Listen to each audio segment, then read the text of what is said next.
അപ്പോൾ നമുക്ക് ആദ്യം ഒന്ന് പരിചയപ്പെടാം. എന്താ പേരെന്താ? അനുരാഗ്. എന്താ പേര്? നിതിൻ. കൂട്ടുകാരാണ്? ക്ലാസ് കിട്ടി തന്നാണോ? അല്ലല്ല, ക്ലാസ് കഴിഞ്ഞിട്ടാണ്. ഓക്കെ. നിങ്ങൾ സോൾട്ട് മാംഗോ എന്നുള്ള ആപ്പിനെ കുറിച്ച് കേട്ടോ? കേട്ടിട്ടില്ല. സോൾട്ട് മാംഗോ ഒരു ഫ്രീ ആപ്പാണ്. പ്ലേ സ്റ്റോറിലുള്ള ഒരു ഫ്രീ ആപ്പാണ്. നമുക്ക് ക്വിസ് കളിച്ചുകൊണ്ട് അല്ലെങ്കിൽ നമുക്ക് നമ്മുടെ ഭാഗ്യം പരീക്ഷിച്ചുകൊണ്ട് അല്ലെങ്കിൽ നമുക്ക് നമ്മുടെ അഭിപ്രായങ്ങൾ ഷെയർ ചെയ്തുകൊണ്ട് വോട്ട് ചെയ്തുകൊണ്ടൊക്കെ നിങ്ങൾക്ക് സോൾട്ട് കോയിൻസ് ഉണ്ടാക്കാം. ആ കോയിൻസിന് നിങ്ങൾക്ക് ഒന്നുമില്ലെങ്കിൽ ആമസോൺ, ഫ്ലിപ്കാർട്ട്, പ്ലേ സ്റ്റോറൊക്കെ പോലുള്ള ഗിഫ്റ്റ് കാർഡ്സ് ആയിട്ട് കൺവേർട്ട് ചെയ്യാം. അതല്ലെങ്കിൽ നമുക്ക് നമ്മുടെ ചുറ്റുവട്ടത്തുള്ള കടകളിലെ ഫ്രീ പ്രൊഡക്റ്റുകളായോ ഓഫറുകളായോ ഡിസ്കൗണ്ട് ഓഫറുകളൊക്കെ ആയിട്ട് കൺവേർട്ട് ചെയ്യാൻ പറ്റും. നിങ്ങൾ യൂസ് ചെയ്ത് നോക്കിക്കോളും. ഓക്കെ. അപ്പോൾ ഈ സോൾട്ട് മാംഗോൻ്റെ ഒരു ക്വിസ് ചലഞ്ചാണ് നമ്മൾ നടത്തുന്നത്. നമ്മൾ 5 ചോദ്യങ്ങളാണ് നിങ്ങളോട് ചോദിക്കുക.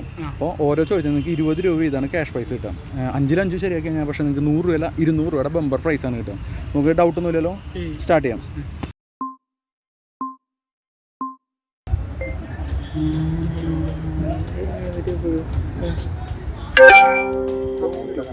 സെക്കൻഡ് സമയം ചോദിക്കണം. അപ്പോൾ അതിനുള്ളിൽ ആൻസർ കാണിക്കാം. For information that come out from the computer are called input software output device. The device that different between computers and the phone is the Xender, LAN, TCP. Next. 2 ചോദ്യം കൂടി നോക്കാം. അത് പതുക്കെ മതി.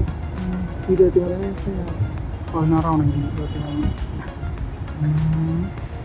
23 5 എത്ര കണ്ടാ പറ 22 അധികം 2 44 അധികം 2 22. അപ്പോൾ നിങ്ങൾ ഒരെണ്ണമാണ് ശരിയാക്കിയുള്ളൂ, 4 തെറ്റിച്ചു. നിങ്ങൾ സമയം എടുത്തൊന്നും കൂടെ ചെയ്യണമെങ്കിൽ 2-3 കൂടെയൊക്കെ ശരിയാക്കായിരുന്നു അല്ലേ? ഓക്കെ. അപ്പോൾ എന്തായാലും നിങ്ങൾ ഒരെണ്ണം ശരിയാക്കി. അപ്പോൾ പറഞ്ഞ പോലെ 20 രൂപയുടെ. Okay, thank you.